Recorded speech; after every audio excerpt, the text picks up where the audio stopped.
What's up, everybody? My name's Dan Wilding, drummer for Carcass. Welcome to my Drum Technique Academy Q&A lesson video.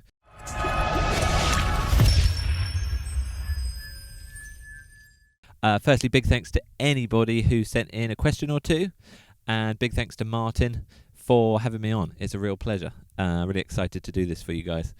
So how it's going to work is the lesson's split into roughly three sections. The first section I'm going to be talking about double bass drumming and foot technique and a few things like that. The second part I'm going to be talking about licks and a bit of creativity. And the final part I'm going to be talking about non-drum kit playing related questions. And yes, I hope it's going to be fun and I hope you enjoy. Thank you again. So the first question is from Vivek. His question is, regarding double bass technique, how did you break your barrier tempo from around 185 BPM, or what exercise you specifically did to push beyond 200 BPM? Also, how long it took to get right technique down comfortably? Right, firstly, thanks Vivek for the question. Good question.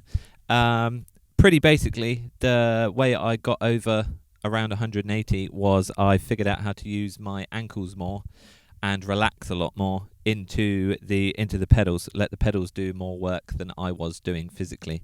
So up until around 180 beats per minute, I usually stomp. And by stomping, I mean full leg motion, whole leg just stomping down on the pedal. And then when I get anything over 180, 185, I'm pretty much just using ankle flicks, just very small motion. And I'll switch to the foot camera and I'll show you some examples. But very basically, it's learning how to relax, learning how to use your ankles more, and learning how to use the pedals more than your legs. Let the pedals do the work because that's much easier for everybody. Right, I'll show you some examples now.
So I hope that helped.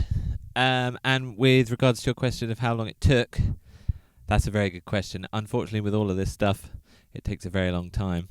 And it's repetition, and it's consistently trying to do it every single day. That really helps. But it's been a long time, and I still do these exercises almost daily, especially at the higher tempos, to keep my chops up and to keep all that kind of stuff up. But it's really important to keep it consistent and understand what your feet are actually doing.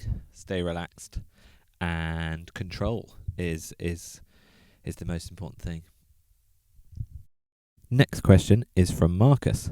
Heyo Dan, nice to have you here. I really enjoyed the Drumeo session you did with Ash. What else would you add to the building blocks you discussed there? Any further information concerning hand and foot technique? And final question, what is the story behind your hurted wrists last summer, and how did you manage the shows with that? Thanks. P.S. Why is that Black Dahlia murder clip above so fucking precise? Another good question. Thank you very much, Marcus. So continuing with the foot technique stuff, the only other thing I'd add to what I was just saying about changing tempos is, for me, is especially when